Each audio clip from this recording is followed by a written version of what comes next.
Við þökkum Baldri kærlega fyrir fróðlegt erindi. En nú fáum við að heyra í fulltrúa ungu kynslóðarinnar flytja ljóð sem hún kynnir sjálf. Og það er Viktoría Líf Petró sem sigraði stóru upplesturarkeppnina í Mosfellsbæ á síðasta ári, en hún er nemandi í Kvíslaskóla í Mosfellsbæ. Gjörðu svo vel, Viktoría.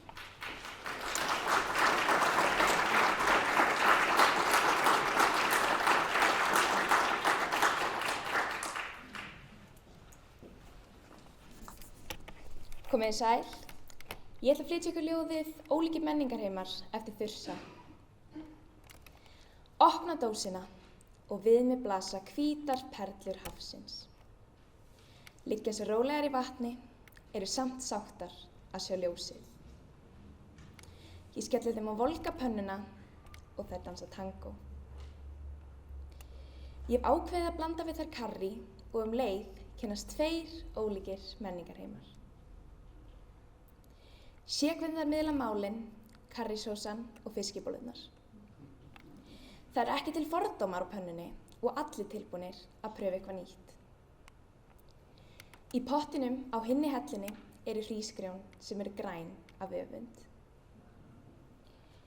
Þau skoppa til að sjá ofan í pönnuna.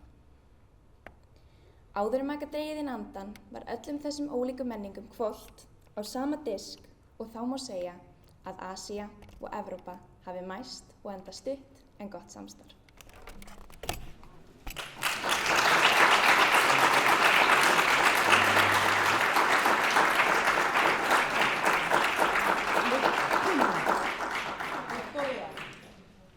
Viktoría, mætti ég biðja að koma hérna aðeins upp. Það er hérna smá þakklætisvottur fyrir fallegan flutning.